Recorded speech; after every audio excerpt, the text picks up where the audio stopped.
Mundabire eddala waliwo abampisaamu eggaali. Bagamba ki? Mbwe ndi mukadde mbaviire. Kuba bo bavubuka. Muna NRM Kavundi Kaja Sharp afande Esther Najemba mu nyumba yatudde dda. Tukwaniza mama. Nange nsanyusa obbasa. Ndese bili Godfrey mukwana wa program eno. Bigenda bitya mu NRM so kutuku mawuli agenda mu maaso naddala mu kulonda kutandibwa kutya kubanga nga 25 siwe guli nja kwa mulondebwa. Tuwe ku kifaananyi tusigire ku kifaananyi tuwulira sezitingana tuwulira tango dwe nemo kawe muzibu tuwulira abakweka simanyi kiki kwatula n'abakweka abantu simanyi naye gwe kiki olaba era tukifaananyi era n'akalukano okalaba kawunzi kakatya NRM kamwe kano kamugenda mu naddala akwata ku entrepreneurship ya subuzi byonna bibitu bwogende ku kyabogezi ese muliko bameka tuliko 5 abasajja 4 nange omukyalo oli w'amaanyi tuwe ku kifaananyi mbere tambule bannayuganda abali eyo mbalamusizza timwebala otuwanga obudde nimutulaba olwaleero oluse lubiri ampise wano okujja okwogera ku bigenda mu maaso mu ggwanga. Ekisookera ddala tuli mu kulonda okw'ekibiina ekyokubiri neesimbyewo nze Esther Najemba neesimbye ku kifo kya publicity secretary for entrepreneurs ekyabasuubuzi era nsaba kifo kya bwogezi ndi mukyalo omu neesimbye n'abasajja 4 so abakyala abali eyo abuli entrepreneurs nga muli ku districts mundabiranga ddala kuba si kyangu omukyalo okumalako okunoonya akalulu eggwanga lyonna n'oyogera n'abantu tebakusaamu obwesige tekiba kyangu naye nsaba mundabire ddala abaami bwe mutyo mundabire ddala waliwo abampisaamu eggaali naye abo mbakwasizza Katonda mpaka ng'akalulu kawedde. Bagamba ki? Mbwe ndi mukadde mbaviire.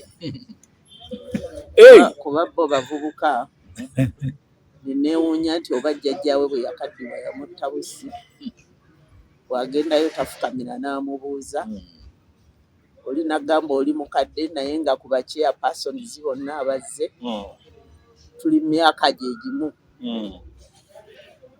ate babawagira olw'okuba balina ki ssente empitirivu ate era omweyogereze takusuuza ki ayanziko. Njagala neebaze President Museveni kubanga bannaye eggwanga lino terifugika. Mwebaziza mu bino byonna. Njagala mwebaze kubanga tolerance gy'ayina singa yali musajja nga talina Katonda we omusaayi singa mu Uganda gwaddamu dda naye musajja alina engeri gy'akwatamu ebintu bye ye ekintu kiramu ogenda okumaliriza nga ebintu bizze mu nteeko.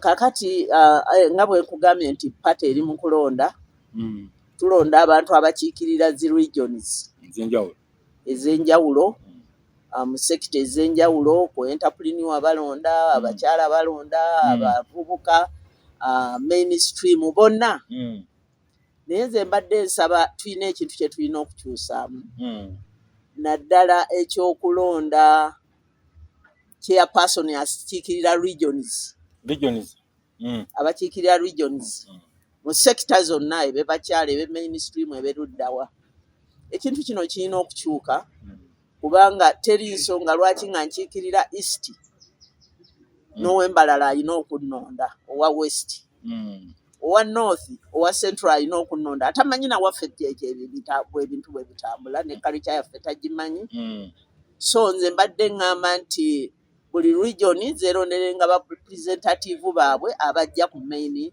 stream kisobole okuyamba abantu abo ewaabwe n'okukendeza by the way corruption asuuse mu pate ate n'akalulu tekakyali nti gundi yagenda otukolera kati kafuuka ani ayina ssente whereby ne bwemanga mbadde wali ku nakivubo kya n'oŋŋambya buli kimu kyonna nenzija n'ebisawo bya ssente basobola okumuwa akalulu kitegeeza akalulu kaba kagenda kwonooneka era n'ensaba chairman wange wa NRM President Museveni bw'alaba ng'ekintu kino takyakisobola tuddemu mu individual merit.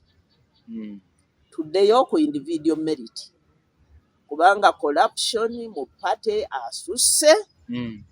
Abantu bafeintinga, abantu bazirika oluvannyuma lwa results okukyukira ku mpapula. Prime Minister mwawulidde bye yayogedde, kyemmanyi bannayuganda mwabirabye.